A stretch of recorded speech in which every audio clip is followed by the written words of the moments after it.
Yo mga kuys, so I created an automation that does job scraping on several job sites, no? It will be done via Slack. So as you can see, meron tayong Slack trigger dito. So kapag sinearch mo dito, let's say Zapier jobs, digital marketing jobs, or automation jobs, pupunta siya dito sa ating workflow. Then ipaprocess niya kung ano yung query mo, no? So let's say for example, yun nga, kunyari nilagay mo digital marketing jobs. Then syempre, check niya muna kung valid ba yung query mo o hindi. Pag valid, pasok doon sa get all jobs na API natin. Otherwise, mag-send siya ng message saying that your query is invalid, no? So, pasok siya dito. Ito yung get all jobs. So, kukunin niya yung mga job posts na related dun sa sinearch mo, no? Sa Slack or sinend mo sa Slack. So, pwedeng Upwork, pwedeng LinkedIn, pwedeng Indeed, or kung saan man, no? Then, check niya kung meron siya nakuha ang result. So, syempre, pagka may nakuha siyang result, pasok siya dun sa next step. Otherwise, babalik siya dito. So, saying na no results found, no? Tapos, ilulup niya. So, let's say, meron siyang nakuha ang mga 2 items or 3 items na job post. Tapos, kukunin niya yung resume content mo. Tapos, itong AI agent na to, mga kuys, is gagawin niya, i-revise niya yung resume mo para mag-fit dun sa job post, no, na nakuha niya. Then, pag na-generate na siya ng AI, check niya kung existing na ba yung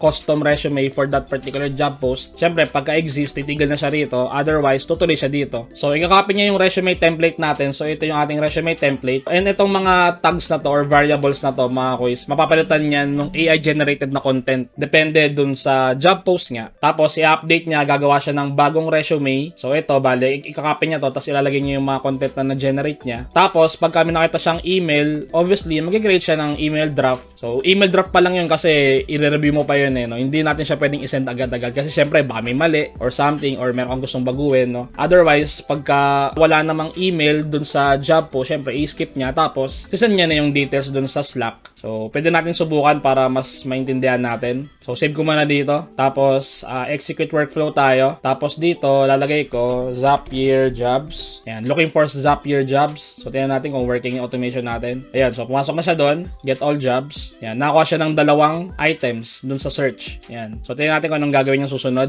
So, medyo matagal yan mag-generate kasi yung model na gamit dito, basic lang kasi free lang yung ginagamit natin. Pero, I promise you mga quiz, okay na okay yung output niyan kahit free lang siya. Because we are using Grok 4.1 for the model. So, libre lang siyang pinapagamit ni OpenRouter. So, it's done. So, tingnan natin kung gumana yung ating workflow. So, tingnan muna natin yung Slack. So, as you can see, ito yung first na result, no? So, experience, go high level automator, Zapier and beyond. Then, meron yung job application. Tapos, yung resume mo, ayan, gawa na rin. So, pwede mo tong gamitin pagka gusto mong mag-apply dito sa job post na to. So, tingnan natin yung na-generate niya. So, itong professional summary na to is na-generate siya ng AI tailored dun sa job post, no? So, not just the professional summary, pati yung core skills. So, i-highlight niya yung mga kailangan dun sa job post, like mga high level, yan, mga multi-steps, etc., etc., no? Tapos, yung projects mo, yan, babaguhin niya din yan. So, highlighting na, na related siya dun sa job post. And yung mga content ng bago mong resume is dependent dito sa original na resume mo, ha? So, make sure na kompleto rin yung original mong resume, yan, yung mga professional summary, core skills, certifications, projects, etc., etc., no? And yung resume na na-generate nito is ATS friendly na pala siya, no? Kung alam niyo yung ATS, so that's applicant tracking system. So mostly ng mga employer is gumagamit na ng ATS. So dapat yung mga resume natin is optimized for ATS. And itong workflow na to is nag-generate siya ng optimized for ATS na resume, no? So ayan, finormat ko yan for that. So ayun yung ginagawa nung workflow na to, mga quiz. Tapos hindi lang isa yung nakuha niya, 'di ba? Meron pang isa. So ayan, ito naman sa Upwork. Dito kasi sa unang job post, mga kuys, hindi siya from Upwork. So, remote.com yung nag-post. So, dito naman sa pangalawang job post, ayan, HubSpot, Clay, Zapier. Ito kasi from Upwork. So, hindi lang optimized resume yung ginawa niya. Gumawa rin siya ng Upwork proposal, no? So, ayan, tailored na rin yan para doon sa job post na yon. So, pwede nyo itong gamitin. Tapos, pwede nyo rin isend yung resume na to. Tingnan natin. So, ito yung pangalawang resume na ginawa niya. Tingnan nyo, so you can see, magkakaiba sila. Pati yung core skills, ayan, tingnan mo, nag-iba yung core skills. No code, low code. So again, it will be tailored to the job post, no? Yung mga content na nakalagay dito. So pagka binasa siya ng ATS or ng client, at least alam niyang fit na fit ka dun sa role, diba? So yan. So tara mga quiz, gawin na natin. Let's go! First, what you will need is an N8N instance, mga quiz, na live, no? whether self-hosted man or cloud or kung ano man, no? Kung wala ka pang N8N instance, panoorin mo na tong video na to. So, meron tayong special link dyan mga kois, no, na kapag ginamit nyo yan, pagka bibili na kayo na nitong package ni Hostinger, makakakuha kayo ng discount, no? So, tinan nyo na lang dyan sa baba, no, mga kois. So, ayan, bale, sabi dito, up to 71% off N8N self-hosting, no? Self-hosted N8N no-code AR workflow. So, ayan, yung ginagamit natin, no, N8N. So, tingnan natin, click natin yung choose your plan. So, bale, ito yung pinaka-recommend ko, no, mga kois, KVM2 na plan. So, that's 339 pesos per month lang, no? Compared mo sa N8N mismo na cloud, that's $60 eh. Kung sa N8N ka mismo magsasubscribe, no? So, sobrang laki ng difference. Dito, mga kois, 339 pesos lang, no, per month. Then, ito na yung specs niya. So, ayan, no, 2 vCPU cores, 8GB RAM, tapos 100GB NVMe disk space, tapos 8TB bandwidth. So, sobrang bilis na yan for an N8N self-hosted, no, na VPS. So, click mo yung choose plan. So, ayan, bale, mapupunta ako dito sa cart, obviously. Then, so, ito yung coupon code natin, mga kois, TechVA. So, apply. So, as you can see, yung coupon code natin is minus 20% discount, no? So, ang laking bagay niyan, di ba? And syempre, mas makakatipid ka kung 24 months yung pipiliin mo, no? Pwede mong gamitin yung coupon code natin. Continue na. So, gamitin niya yan para maka-menos kayo, no? Bukod sa 12 months, no, mga kois. Ayan, 20% pa rin naman yan. So, pag okay na, mga kois, register ka lang, no? So, siguro mag-login ka na lang via Google, no? Tapos enter email and password, tapos checkout ka, no? So, ngayon, mag-checkout muna ako, no? Ayan, mga kois, so nakabayad na ako, no? So, click mo lang yung get started. So, ayan, bale, gagawin mo is create a root password. So, siguro set ko yung password ko. Yan. Tapos, next. Additional features, libre lang naman daw tong malware scanner, no? So, i-ano nyo na, no? Finish setup. Sama nyo na yan. So, sabi dito, this will take about 5 minutes, no, mga kois. So, feel free to leave this page. So, pwede naman. Tapos, balikan nyo na lang after 5 minutes, no, mga kois. So, ayun, pag clinic mo yung lead kanina, mga kois, mapupunta ka dito sa window na to. Then, sabi niya, status is running. So, ibig sabihin, okay na yung ating server, no, mga kois. Click natin yung manage. So, tingnan natin kung working na talaga siya, no. So, skip, close. Bale, ito na yung ating N8N server na VPS sa Hostinger, no. So, para ma-access mo yan, copy mo to. Tapos, new tab ka. Tapos, type mo muna N8N. Tapos, tapos, yung server address, no. Yung kaninang kinopy nyo, no. Tapos, so, ayan na. Yan yung N8N nyo, no. Yan, bali, next mong gagawin, set up mo yung email, first name, last name, saka password, no. So, setup ko na yung sa akin.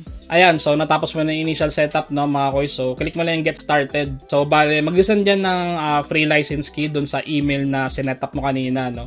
So, click mo lang yung send me a free license key. So, tapos, obviously, punta ka sa email mo, no. Ayan, syempre, pagka na-receive mo na yung license key mo, no, syempre, copy mo yan, no.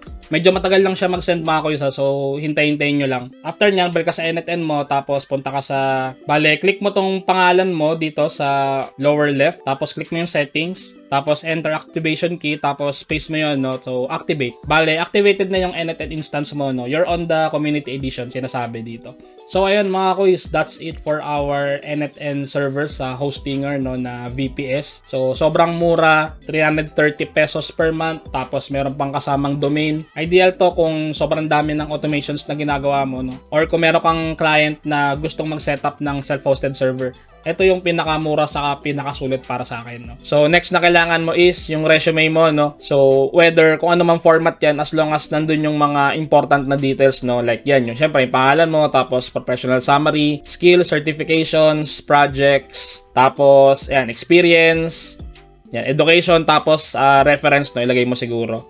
So, dapat naka Google Docs file, para madali makuha ng ating workflow, no? Kasi, ipifeed natin to sa AI para ma-revise yung resume content mo na tailored dun sa a-applyan mong work, no? And kailangan din natin ng resume template. So, ito yung template na i-copy natin, tapos dito natin ilalagay yung mga generated content ng AI.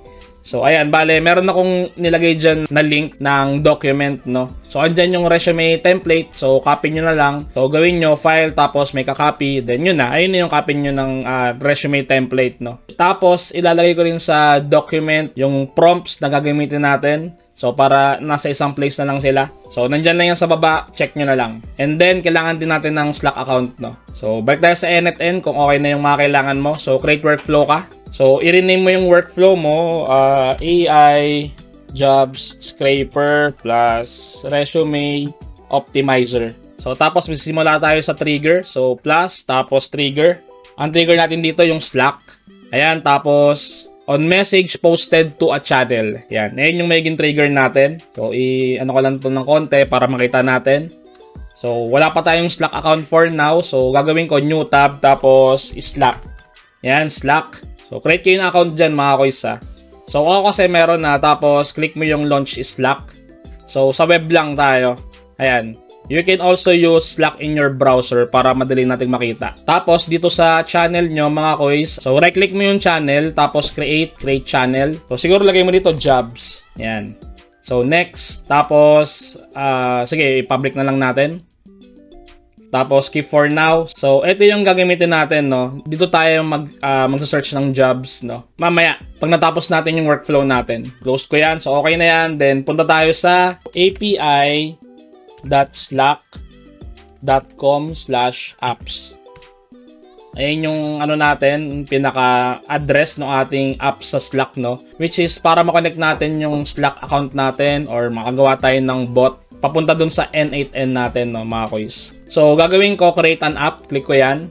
So, from scratch. So, app name, N8N jobs. Tapos, pick a workspace to develop your app in. So, RJ, yung in my case. Tapos, create app. So, mapupunta ka dito sa settings. So, close mo lang yan. Tapos, puro tayo sa OAuth permissions. So, add an OAuth scope. Yan. So, bot token scopes tayo, mga koys, ha. Add an OAuth scope. Tapos, lagay natin dyan, assistant, write. Tapos, channels history. Tapos, channels read. Tapos, chat, write. Tapos, groups, read. Tapos, IM history. So, ayun yung mga kailangan nating scopes at least, no, on this project. Kung meron kayong gustong ibang gawin sa inyong Slack bot, so feel free to add some needed scopes, no, mga koys. So, ayan. Tapos, install na natin yung ating bot, no. Tapos, scroll up tayo. Tapos, punta tayo sa OAuth tokens. So, install to RJ. Click mo yan or yung instance na meron kayo, no. So, in my case, RJ kasi yung pangalan ng workspace ko. So, install to RJ. Yan, meron lalabas. Tapos, allow nyo lang yun, no? Yan. So, bale, makakuha ka na ng token dyan, which is, i-copy natin. Tapos, puro tayo dito sa ating N8N workflow. Tapos, sa Slack trigger natin, tapos yung credential, click mo lang yun, tapos create nyo credential. Tapos, paste mo yung access token, no? Na kinopy mo kanina. Tanggalin ko yun. Tapos, yan. Dapat ganyan lang, no? Click mo yung save. Yan, Slack account to na in my case, no. So, pwede nyo rin i-rename to, mga koys, para hindi kayo malito. Pero, sa akin, okay na yan. So, close. Tapos, channels to watch. So, yung jobs kanina, yung ginawa ko, yan. So, okay na yan, mga koys. So, back ako, tapos, save. Tapos, gagawin natin dun sa jobs. I-mention natin yung bot natin, no. N8N jobs. Ayan. Tapos, enter mo muna. So, hindi pa siya kasali kasi dito, no? So, add them. Ayan. So, okay na. Nandun na siya sa loob ng channel, si N8N Jobs na app. Or yung bot natin na ginawa kanina, no? Tapos, balik pala muna tayo sa ating N8N workflow, no? May nakalimutan lang tayo. So, click mo yung webhook URLs. Tapos, yan. Test URL. Tapos, copy. Yan. Tapos, balik ka dun sa Slack API. Tapos, punta ka sa event and subscriptions. So, on natin yan. Tapos, request URL is yung N8N webhook natin, no? So, hindi pa siya verified. So, gagawin mo is balik ka dun sa workflow. Tapos, execute. Tapos, yan. Di ba, nag-listen na siya? Then, pwede mo na siya i-verify ulit. Ayan, retry. Yan. So, okay na yan. Then, click mo yung subscribe to bot events. So, add bot user event. So, message.im. Tapos, add bot user event ulit. Message.channel. Yan. So, save. So, okay na yan. Bale, balik tayo dun sa N8N natin. Tapos, execute workflow. Tapos, balik tayo dun sa jobs channel natin. So, ayan. Bale, message ko, digital marketing jobs. So, tingnan natin kung na-receive niya na. Yun. So, naka-receive na siya ng message from Slack going dito sa ating workflow, no? So, okay na yan. So, next step tayo. Gemini. Tapos, message a model. So, meron na akong Gemini API key. So, siguro tuturo ko na lang din sa inyo kung paano mag-create ng Gemini API key. So, new tab ako. Search mo Gemini API key. Tapos, get your Gemini API key. Get started. Tapos, get API key. Zoom ko lang ng konti. Tapos, create API key. Name your key. Job scraper na lang. Tapos, select a cloud project. So, kung wala ka pang Google Cloud Project, click mo create project. Tapos, yun yung gamitin mo dito, no? Pero in my case kasi meron na ito, TechVA GCP. Ayun yung gagamitin ko. So, click mo yan. Tapos, create key. Ayan. Bale, ito na yung aking bagong API key, mga kois. So, copy ko yan. Tapos, balik tayo sa N8N natin. Tapos, click mo tong credential to connect with. Tapos, create nyo credential. Tapos, and paste mo yung API key dyan. Tapos, save. Ayan, API account 2 na yung sa akin ngayon. So, next, select a model. Gagamitin natin is yung Gemini 2.5 Flash. Yan lang kasi yung libre ni Google sa ngayon eh. So, click natin yan. Tapos, dito sa prompt. So, nandyan yun sa document mga koisa. So, check nyo na lang. So, ako, copy-paste ko lang yun. So, ito yung prompt ko dyan. So, make sure na tama. So, text, okay. Nandiyan naman sa preview eh, kung tama yung value na nakukuha nung variable nyo, no? So, in our case, ito yung variable natin, json.text. So, tama naman, no? So, ang gagawin nitong agent na to, mga quiz, i-check niya kung tama ba yung query mo, no? Kasi baka maglagay ka lang dun sa channel ng, siguro, not any job-related na, na query, no? Let's say, you're searching for video pala. Tapos nilagay mo dun sa Slack, searching for video about AI or something. So, ang gagawin nito is, i-analyze niya yung query mo or yung message mo na kung naghahanap ka ba ng jobs or hindi. So, ayun yung gagawin nitong prompt na to, no? Tapos, simplify output, tapos execute. Yan, try natin kung working. So, working naman, no? So, ang magiging output nito is yes or no lang, no? So, syempre, kung yes, magtutuloy siya dun sa next step. Kung no, sasabihin niya, invalid query. So, tapos, rename ko to. So, check if the query is valid. Yan. So, usog natin yan. So, next tayo. Plus, tapos if. So, gagawin lang niya is, if yung text is yes or no, no? Is equal to yes.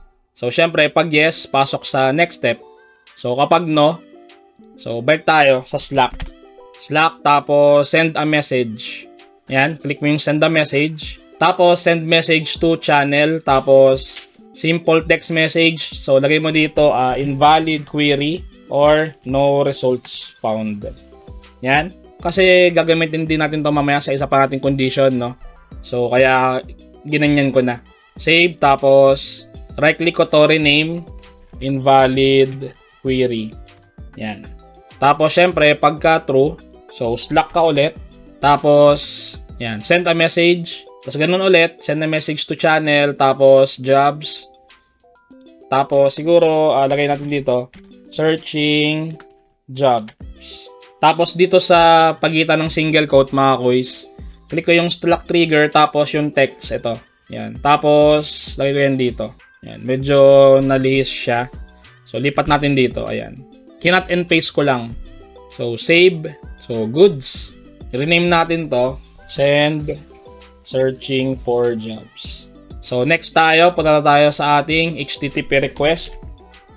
So, yan. Bali, ang ginamit kong API dito is libre lang, no? So, open ka ulit ng browser, no? Tapos, search mo Rapid API. So, click mo yung pinakaunang link na lalabas. Then, makikita mo to. Your dream API is on the market. So, pag wala ka pang account, create ka lang. Tapos, pagka na-create ka na, click mo yung API Hub. Tapos, ayan. Bale, maraming API dito na free saka paid. Pero ngayon, gagamitin natin yung free na API for the job scraping natin, no?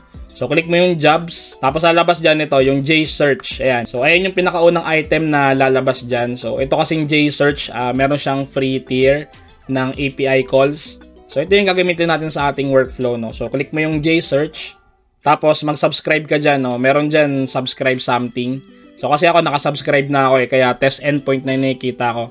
Pero pag kami nakita kayo dyan, subscribe, click nyo yun. Tapos pagka nakasubscribe na kayo, balik kayo dito sa window na to. So ayan na yun. Tapos sa params, click mo yun. So dito sa query natin, syempre papalitan natin yan. So pero ilalagay muna natin ngayon, AI jobs. Sabihin natin ganyan. Tapos yung page natin, 1, tapos allowed values, 1, country. So siguro tanggalin natin to. Wala tayong country. Language, EN. Kasi baka meron tayong makuha mga ibang language na job post. So ayaw natin nun. Date posted. Lagay natin 3 days. Yan. Para pinaka-latest yung makukuha natin. No? Pwede rin today, no? Kayo bahala. Pero kasi gusto ko 3 days para mas marami siyang makuha na job post, no? So, yan. So, for now, 3 days muna yung ilalagay natin. So, work from home, true. So, kasi mga freelancer tayo or working remotely, no? Pero kayo bahala kung gusto nyo i-true or false. Or kung gusto mo false, so lahat yan, pati yung mga corporate, lalabas dyan. So, ngayon siguro true muna natin. Tapos, employment types, lagay natin, siguro ito, full-time contractor, part-time. Huwag yung intern, no? So, ayan. Bale, job requirements. So, kahit wala na, radius, wala na, fields, wala na. So, okay na yan. So, buo na yung ating mga parameters. Tapos, itong CURL or curl, ikakopy natin yan. Click mo yung copy. Tapos, balik ka dun sa N8N workflow mo, which is ito. So, import curl tayo. Paste mo yan dyan, tapos import. So, ganun lang kadali. Diba? Okay na yan. So, gagawin natin dito, ito na lang, yung value ng query. So, dapat doon yan sa Slack trigger natin or kung ano yung message na sinend natin doon sa channel. So, ayan dapat yung ipaprocess niya. So, in our case, okay na yan. So, goods. Execute natin. Subukan natin kung working. So, message tayo. So, digital marketing jobs ulit. Ayan. So, may nakuha na siya, no? Ayan.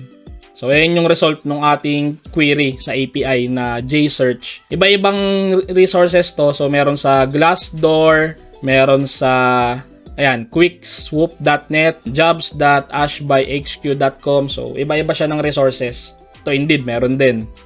Yan. Kaya maganda tong API na to for job scraper, no? Hindi mo na kailangan magtawag ng multiple API endpoints. Like, meron kang Upwork, meron kang Indeed, meron kang LinkedIn. So, ito, isa na lang yung gagamitin natin, di ba? Tapos, libre pa. So, yun. Okay na to. Tapos, right-click, rename, get all jobs. So, goods. Tapos, ito pa lang, if right-click natin, tapos, query is valid. So, next tayo, plus, tapos, if ulit. Then, hanapin natin yung data na parameter. So, ito, data. Tapos, dito is array. Kasi array yon. Tapos, not empty. Yan. If JSON data is not empty, execute. So, okay. Kasi hindi naman siya empty, so meron tayong search result. Titingnan nito kung merong item dun sa search result or wala, no? So, nakalagay dito is not empty. So, in our case, true. So, kasi hindi naman siya empty, kaya true siya pumasok, no? Otherwise, papasok siya dun sa false. So, break tayo dito. Tapos, syempre, pag false, dito yan dapat sa invalid inquiry. Ayan. So, double-click ulit natin to. So, kaya nakalagay dyan, invalid query or no results found. So, ayan yung sasend niya dun sa channel pabalik. Pag wala siya nakuhang results dito. Tapos, rename natin to. Right-click, check results. Tapos, next, split out tayo. Ayan, maglalagay tayo ng split out. So, gagawin natin itong data, no? Tapos, execute. So, ang purpose nitong split out is para ma-process natin isa-isa yung mga job post. Kasi pag hindi tayo gumamit ng split out, check mo dito, one item lang siya, oh, lumalabas. So, mali kasi yun eh, no? Hindi naman siya one item lang eh. So, 10 items yun nandito. Ang ginagawa nung split out is to separate all those line items sa loob ng array natin. And mamaya, ilulup natin yan isa-isa para ma-process sila. So, next tayo, add ka ng loop. Tapos, batch size 1. So, ito, tanggalin natin. Tapos, ito, tanggalin din natin. Tapos, dun sa loop, dito sa loop, add tayo, Google Docs. Get document. So, kung wala ka pang credentials sa Google Docs, punta ka muna sa Google Console, Google Cloud Console. Tapos, create ka ng project, no? So, click ko uli yung console. Yan. Tapos, yun nga, as mentioned, kung wala ka pang project dito sa Google Console, meron diyang lalabas na create project or something, no? Tapos, setup nyo na lang. Then, yun na. Okay na yun. Tapos, i-choose nyo dito, no? Or iset nyo dito sa area na to. Dapat, yung nakalagay. TechVA GCP in my case. So, pag okay na yan, click mo yung navigation menu, APIs and Services. Punta ka sa library. Tapos, search mo Google Docs. Click mo yon. Tapos, enable, no? So, in my case kasi naka-enable na yon. Ayan, basta meron dyan nakalagay enable. So, click mo lang yon. Tapos, balik ka ulit dun sa APIs and Services, library. Next mong i-enable is Google Drive. So, click mo lang ulit yan, Google Drive. Tapos, enable. Tapos, navigation menu ka ulit. APIs and Services, library. Tapos, enable mo yung Gmail. So, tatlo yung i-enable natin ng mga Google services mga kuisa kasi gagamit tayo ng Google Docs, Google Drive, saka Gmail dito sa workflow natin. So, ayan. Bale, pag okay na yan, pasok ka dun sa navigation, tapos credentials. Tapos, dito sa create credentials, click mo yung OAuth Client ID. So, pag click mo tong create OAuth Client ID, baka merong lumabas dyan na you need to set up your OAuth consent screen first. So, i-complete mo lang yon. Then, kapag ka-kompleto na, babalik ka dito sa Create OAuth Client ID. Otherwise, pag hindi ka bumalik dito, click mo ulit yung navigation menu, tapos APIs and Services, tapos Credentials, tapos Create Credentials ka ulit. OAuth Client ID. Application type is web, tapos pangalanan mo na lang, tapos Authorize Redirect URIs, balik ka dun sa ating N8N. Gagawin mo, click mo to, tapos create nyo credential, tapos itong OAuth Redirect URL, click mo lang yan. Balik ka doon, tapos add URI, tapos paste, tapos create. Bale, ito na yung client ID saka secret na kailangan mo doon. Tapos, meron pa tayong iba pang gagawin. So, copy nyo lang tong link na to. Tapos, new tab. Paste mo yan dyan. Tapos, punta ka sa audience. Tapos, make sure na yung email address mo is nandito, no? Yung current na email na ginagamit mo ngayon or yung naka-login, syempre. So, pag wala pa, click mo yung add users, tapos lagay mo yung Gmail mo dyan, tapos click mo save, no? So, okay na yon. So, copy mo lang yan, client ID, tapos client secret, copy mo din. Tapos, click mo na yung sign in with Google. So, ayan, meron lalabas na window, yung ganito. So, click nyo lang yung email nyo, tapos continue, tapos yan, see, edit, and create, delete all your Google Docs documents. So, continue.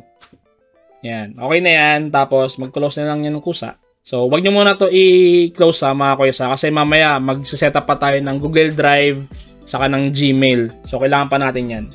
So, okay. So, syempre, set nyo yun, no? Tapos, document, get, tapos, doc ID. So, sa doc ID, punta kayo doon sa resume nyo na nasa Google Docs. Tapos, punta kayo sa URL, no? So, yung mga text after the D, at itong letter D, tapos slash, after nung slash, yun yung i-copy nyo, no? Ayan, bali ito yung ID nyan. So, after nung slash, tapos before nung slash dito, ayan yung ID. Paste mo lang yan, tapos execute kung working. Ayan, so nakuha nyo na yung content ng Google Docs ko, no? Ayan, goods. So, working. So, right-click ko to, get resume content. Ayan, rename. So, goods. So, save. Next, AI agent tayo. So, ito na yung ating pinaka AI agent for crafting our resume for the certain job post, no? So, gagawin natin is define below. Again, yung prompt na gagamitin dito, andyan sa document na provide ko sa baba. Check nyo na lang. So, copy ko yan. Tapos, paste here. So, check natin yung prompt natin, no? So, nakalagay dito, you are an expert resume analyst, ATS optimization specialist, and job application assistant.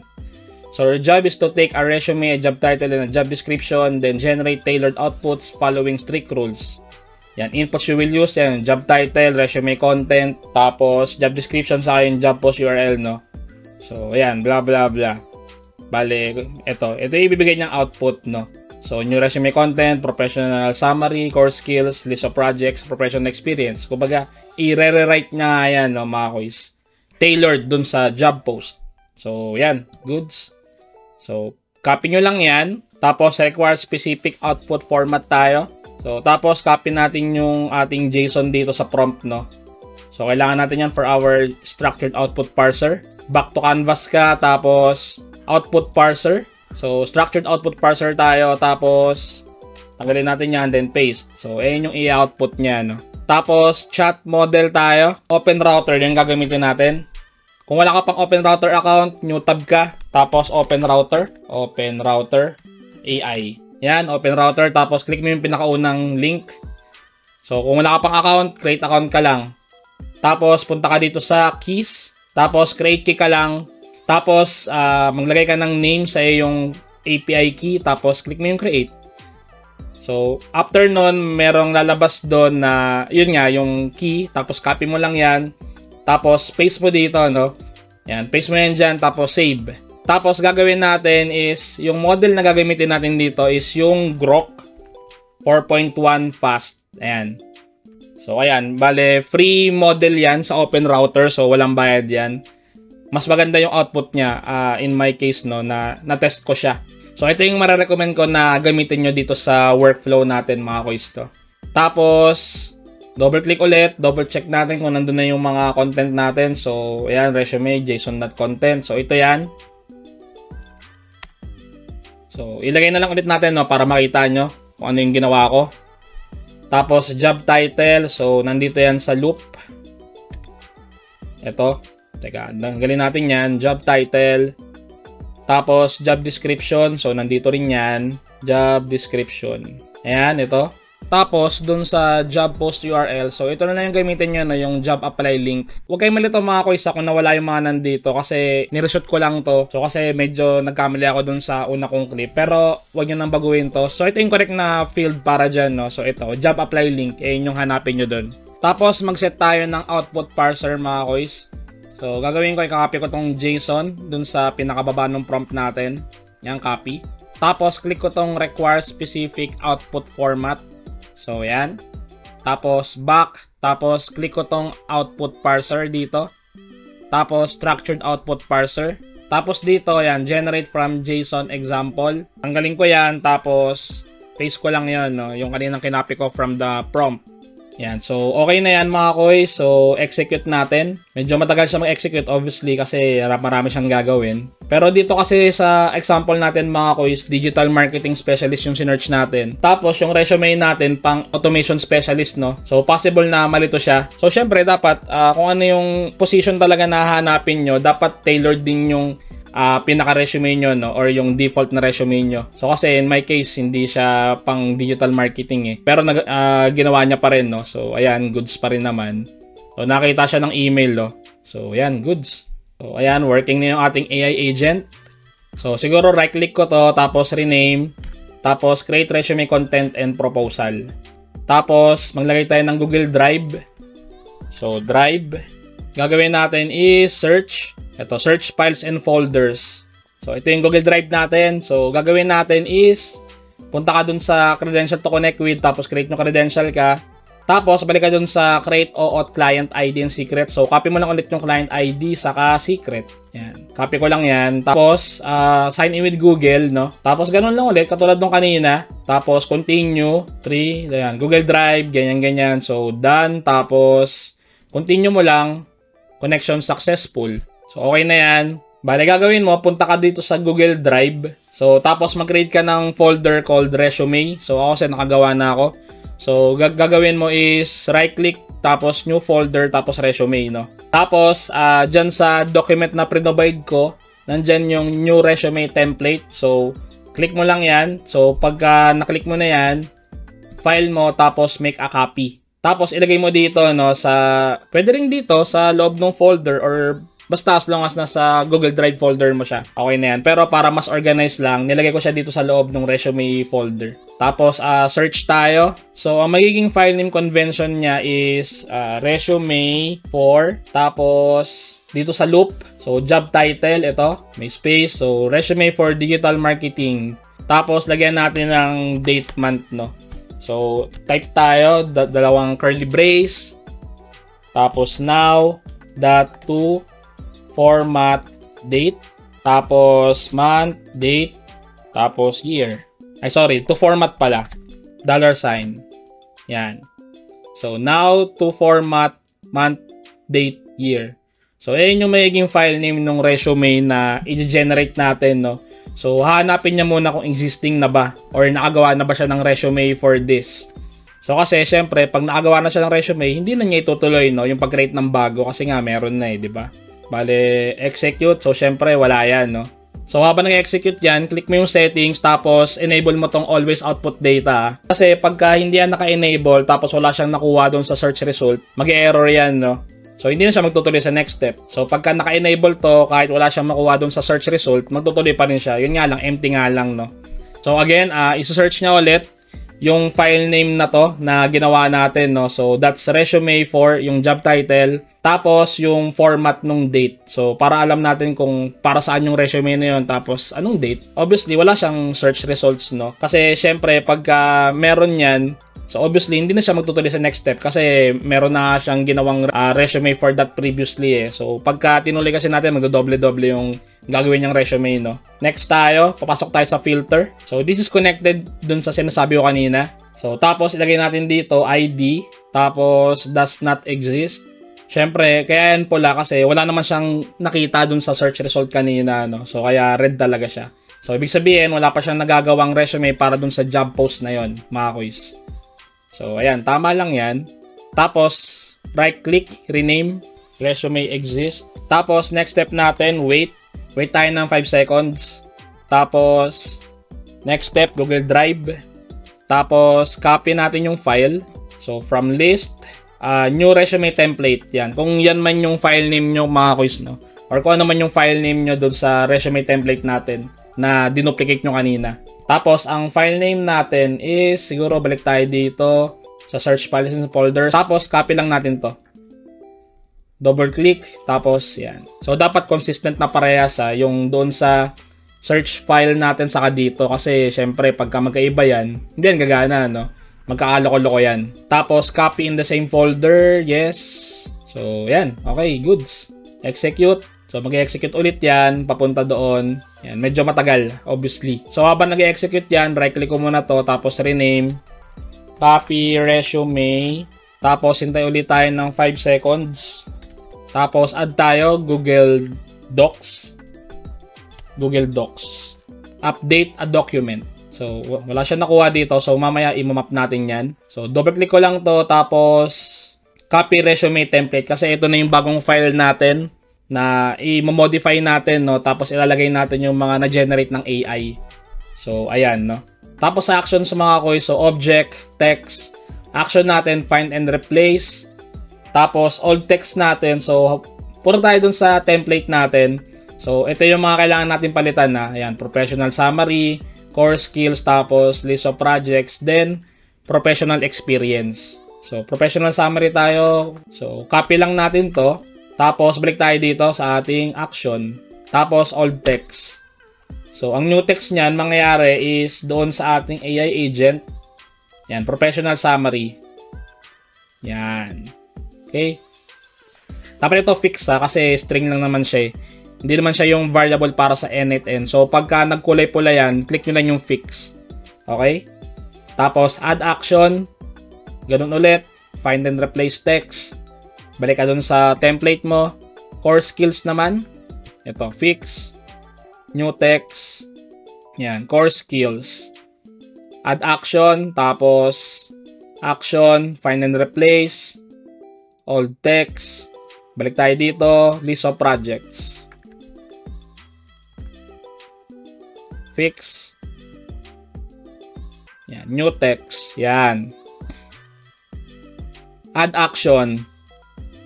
Find and replace. Tapos balik tayo dun sa resume natin na template.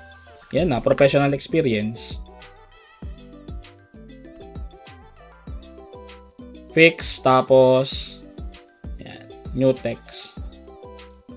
So, himayin muna natin yung template natin, no? So, obviously, yung pangalan mo, hindi naman yan nababago. Tapos yung position, phone, email, tapos location, LinkedIn, saka yung portfolio mo kung meron man, no?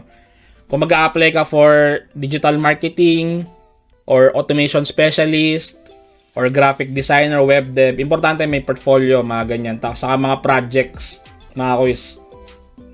So, ang babaguhin natin dito, yan, professional summary, core skills, tapos list of projects, tapos professional experience. Itong education, di naman to nababago, no? So, kaya static lang yan dyan, no? So, itong mga to is, kukunin niya rin basically from your original resume, which is ito. Kung meron ka mang original resume, or dapat meron kang original resume, no? Na naka-Google Doc ka, again, dapat naka-Google Doc para madali niyang makuha, no? Tapos, i-feed niya sa AI yung content ng resume mo na original. So, yun lang naman mga kois. And again, ang goal natin is, yung mga content na to, or yung mga information na to sa resume mo is magiging tailored na siya dun sa job post, no, na sinesearch mo. Okay? So, yun. Goods na yan. Tapos, back. Save. So, balik pala tayo dito sa mga weight natin, no. So, kaya meron tayong mga weight dyan. Kasi, yung API request sa Google Drive, Google Docs, or anything na Google application is meron lang siyang interval, eh. So, para hindi siya mag-flood, kasi mangyayari dyan, di ba, nakaloop to. So, sunod-sunod yung, ano niyan, yung request niyan. So, mag-error yon pagka na-meet niya yung timeout, no? Or pagka na-meet niya yung limit. So, magta-timeout yan. So, kaya may wait, para at least muna siya. Mapahinga muna siya, kumbaga. Magpapahinga muna in ng 5 seconds bago ulit pumasok dun sa next step. So, yun yung purpose niya. Kaya meron tayong wait dito before Google Drive, saka before Google Doc. Tapos, maglalagay tayo dito ng if ulit. If. Then, lalagay natin is doon sa AI tayo. AI agent. Tingnan natin kung merong email address na nakuha, mga kois. So, ayan. Meron, no? Yan. Is not empty. Yan. Okay? So, ibig sabihin, pagka hindi empty yung draft email address natin, magtutuloy doon sa if na step. Otherwise, sa kabila. Yan. In our case, meron yung ano natin, email. So, masusubukan natin to mamaya. So, syempre, pag true, pag merong email address na nakuha dun sa job post, mag-create siya ng email, no, sa Gmail. Yan, Gmail. Tapos, create an email draft. Yan. So, gagawin natin is, yung subject, nandito dapat yan. Yan, email subject. Yan. Tapos, email type natin, text. Tapos, yung message natin, email body, lagay natin dito. Tapos, options, mag-add tayo ng to email. So, ito. Yan. Okay? So, ang purpose naman nito, syempre, kung gusto mong mag-apply via email, ito yung gagawin niya. Mag-create siya ng draft. So, tapos, pagka nasa draft na, syempre, you have time to review bago mo i-send dun sa employer, no? Or dun sa company na pinag-a-apply, no? Para at least, pwede mo pa siyang mabago or kung meron kang gusto idagdag. So, kaya siya draft muna, no? So, right-click ko lang to, tapos rename. Create an email draft. And again, mangyayari tong create an email draft natin pag merong laman yung draft email address na field natin, no, mga quiz. Which is kasama siya dito. Ayan, no, draft email address. Ito. Yan. So, nakita niya yan dun sa job post mismo. So, kapag okay na yan, pasok dito. Tapos, Slack. So, ito na yung final step. Send message. Yan, send a message tayo. Tapos dito, i-rename muna natin, send details to jobs channel. So, operation send message to channel jobs. Tapos simple text message. So siguro i-copy ko na lang to. Ayun yung nilagay ko, mga quiz. So meron tayong job title. Tapos i-enter natin. So type nyo na lang, mga quiz, ha, job title, job application URL, tapos optimized resume, tapos ito yung resume content and proposal, tapos ito for email draft, no, mga quiz. So yan. So himay-himayin natin tong mga nandito, no. So syempre yung job title galing yan dito sa ating loop over items. Ayan, job title. Yan, isa-isa na lang natin, no, para hindi kayo malito. Job application URL, obviously yung URL. Ito, apply link. Optimized resume. So, syempre, yung nandun sa ating Google Doc, no? So, ito yan.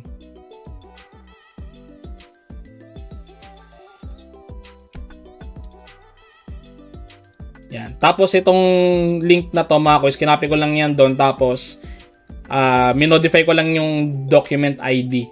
Para pag clinic nyo yan, doon na yung papasok mismo doon sa document na generate no ating workflow. Tapos, ito is for Upwork proposal. Saka, email draft. Bale dito sa Upwork proposal, mga quiz, 'di ba? check niya muna kung Upwork link ba yung job application URL o hindi. So, syempre, pag yung job application link is Upwork, mag-generate siya ng job proposal para sa Upwork, no, na nandun na rin, nasa AI agent na rin, no. So, yan. Dapat nandito yan. Ayan, no. So, in this case kasi, hindi naman siya Upwork, so kaya siya blanco. So, ang gagawin nito, i-check niya kung empty ba to or hindi, no. So, kapag empty, obviously, hindi niya na i-display to, no. Itong Upwork proposal kasi pangit naman eh. Pangit tignan kung may Upwork proposal tapos walang laman. So, i-display niya lang tong Upwork proposal na to kung may laman yung job proposal for Upwork na field, no. Same with this email drop, mga kuys.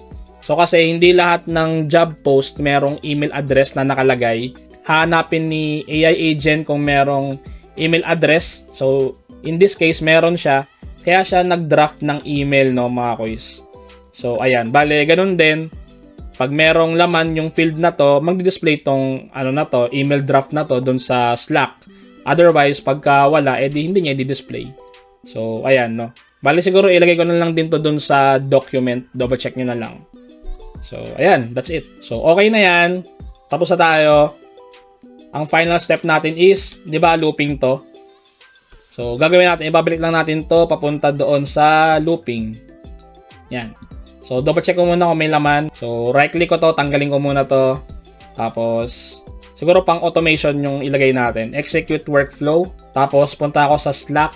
So, lagay ko dito, Zapier Jobs. Enter. Yan, pumasok na. So, ayun. Ayan, pumasok, di ba? Pero, zero results. Ayan, invalid query, no results found. Tapos tanggalin natin tong automated with NetN workflow. So para mawala tong automated with this NetN workflow, balik ka dun sa workflow mo, tapos double click mo yung Slack, tapos include link to workflow. So ayan, i-disable mo yan. Same dun sa ibang Slack, no? Para hindi lang siya magulo. Yan, send details, tapos ito rin. Save. So, subukan ulit natin. Execute. So, siguro digital marketing jobs na lang yung ilagay natin dito. Digital marketing jobs. Yan. So, as you can see, wala na yung automated this with NetN, no? Ayun. So, nagtuloy-tuloy na siya papunta doon. So, 10 items yung nakuha niya. So, medyo matagal to mga kuys. Fast forward ko na lang. So, as you can see mga kuys, nag-ano siya, nag-filter kasi nakita niya. So, kasi, di ba deleted na yon. So, gagawin natin is balik tayo dito sa search files and folders na module. Tapos, punta ka sa filter, tapos folder. Tapos, lagay natin yung resume na folder natin or kung ano yung folder na ginawa nyo, no? So, ako, resume kasi yung ginawa ko. So, save, execute workflow ulit tayo. Tapos, digital marketing jobs. Ayan, so generating content na siya. So, fast forward ko na lang ulit. Ayun, so tapos na siya. Yun, nag-grade pa ng Gmail draft. So, tingnan natin yung resume muna, no, mga kuys. Andito ako sa resume. So, tingnan natin kung tailored ba siya. So, ito yung original kong resume, mga kuys. Ayan, pag-compare lang natin yung mga variables or dynamic content na kailangan baguhin ng AI. So, resume for digital marketing assistant. So, ayan, tingnan natin. Yan, detail-oriented automation specialist. Yan, with 4+ experience in digital marketing automation. So, ito yung dinagdag niya. Kasi we are applying for digital marketing, di ba? Ayan, so, yan, tinanggal niya yan dito. Tapos, yung core skills. Ayan, bali, hinighlight niya yung digital marketing. Low-code automation for digital marketing. Compare dito sa core skills lang na nakalista, no? Ayan, yun. Certifications, yan, projects. So, ayan. So, lahat yan pang digital marketing na. Pati ito. Ayan. Ayan, no? Digital marketing. So, di ba sobrang ano na siya. Tailored na siya dun sa job post. Tingnan natin yung isa. Ito.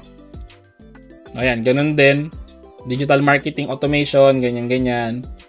So, kasi, again, mga ko isa, yung resume ko talaga pang automation. Kumbaga, pinilit niya lang talagang hilutin para mag-fit dun sa digital marketing. So, syempre, kung ano yung position nyo, no, or trabaho na kaya nyong gawin, yun yung i-search nyo dun sa, ano natin, di ba?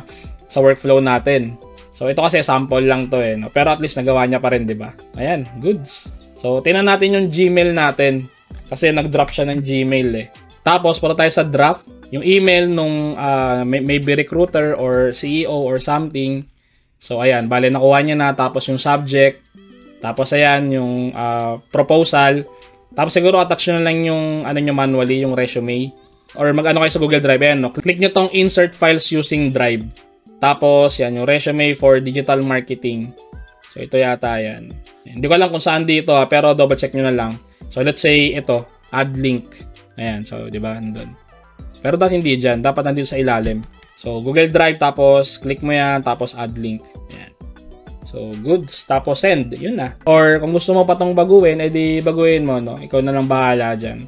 So kaya nga siya draft lang para i-review mo. Tapos sa Slack, check natin. So ayan, bale ito yung sinend niya. Ayan, digital marketing, tapos yung LinkedIn. Tapos yan, yung optimized resume mo. So nandito na rin. So double click. So siguro download mo na lang to. Kung sa LinkedIn ka mag-a-apply kasi attach mo yan dun eh. So download, tapos PDF, tapos attach mo sa LinkedIn. Or kung saan man, no? Kung ano man yung URL ng job post, no?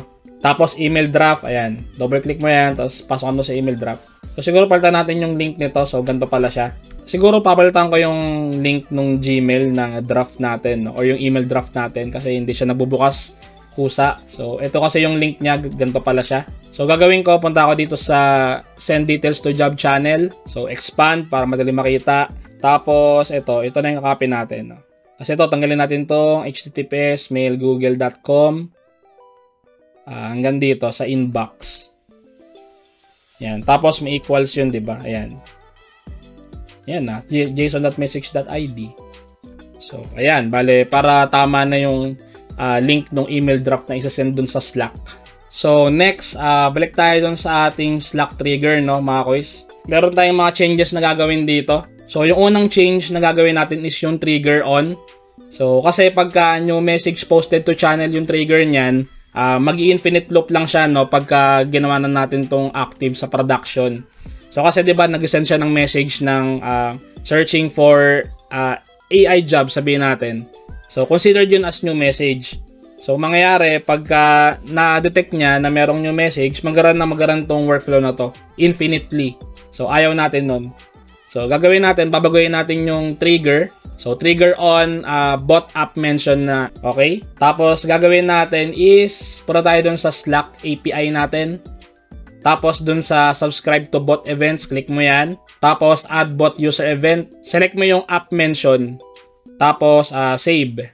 Tapos i-reinstall natin siya, no? Click mo yung reinstall your app. Ayan, sa taas. So ayan, bale content and info about channels and conversation. Tapos ayan. So allow. So okay na yan, bale balik tayo dito sa N8N natin. Tapos execute step tayo. Tapos balik tayo sa jobs. Tapos mention natin yung app natin, no? N8N jobs, tapos AI jobs. Yan. Kunyari, ganyan lang. So para maano lang natin yung bagong payload na isasend niya. As you can see, nabago yung variable na ginagamit niya, no? So kailangan natin i-map ulit doon. So gagawin natin, double click natin to, yung check if the query is valid. So kasi yung text niyan ito di ba? AI jobs, tapos may ganito. So mali na to. Ayan, no? So as you can see dito sa preview, mali na yan. Dapat yung AI jobs lang yung kunin natin. So gagawin ko, tatanggalin ko to. Tapos ito, elements, tapos text. Lagyan natin yan dito. Okay, tapos lagyan natin ng dot trim. Kasi pag walang dot trim, so pansin nyo guys, may space sa unahan. So ayaw natin yan. So lagyan natin ng dot trim para mawala yung mga white spaces dun sa unahan, sa hulihan ng ating parameter or string, no? So yan. Tapos get all jobs. Balik tayo dun sa ating Slack trigger. So ayan, hanapin natin yung AI jobs na text. So ayan. So okay na dapat yan. So siguro pati dito, ayusin din natin. Baka mali din to. Yan. So Slack trigger yung lumabas. After nyo dito mga kois, meron pala tayong na-miss out dito. So itong false, i-connect nyo dito, no? Yan. So balik tayo dun sa Slack trigger natin, no? Tapos dun sa webhook URL, click mo yung production URL. So click. Tapos balik ka dun sa ano natin, Slack API. So nandito sa event subscriptions, tapos change tayo. Yan. Ng production. So click mo yung save. Tapos i-reinstall natin siya, no? Click mo yung reinstall your app. Ayan, sa taas. So, ayan, bale, content and info about channels and conversation. Tapos, ayan. So, allow. So, okay na yan. Naka-production na. Tapos, save.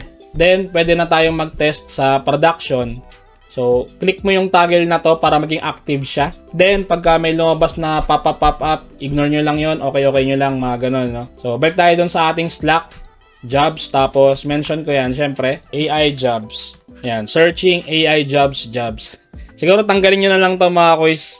Ito lang itira nyo para at least hindi na siya redundant, no? So, medyo matagal siya, syempre. Since baka madami yung nasa job search or search result, no? So, tingnan natin. Ayan, running pa rin siya. So, hintay lang tayo, mga quiz. Ayun. So, as you can see, meron na siyang nakuha. So, Remote AI Quality Rater. So, ito yung link. ZipRecruiter. Yan, diba? So, part-time. Earn up to $15 per hour. So, yan daw. So, pagka nag-apply ka dyan, so, syempre, gawin mo na yung mga kailangan gawin, no? Like, continue with Google or something. Pero yung mga kailangan mo nandito na, no? So, pati yung optimized resume mo nandito rin. So, double-click mo yan. So, check mo kung okay sa'yo. Tapos, pwede mong baguhin, no? So, ayan. As you can see, itong professional summary tailored to dun sa job post na to. AI Quality Rater. Ito rin, yung core skills. So, na-highlight din. Tapos yan, yung projects, di ba? Tapos ito, professional experience. Tapos itong professional experience kasama din. No? So, ayun, it's working, mga quiz. Ayan, meron pa isa. So, JobBright AI. Yan. Optimized resume, meron din. So, ayan, double check nyo na lang yan. So, ayan, goods. So, working na working tong ating workflow called AI Job Scraper plus Resume Optimizer. And ayun, mga quiz. So, kung may tanong kayo, comment na kayo sa baba. Thanks for watching. See you on the next video.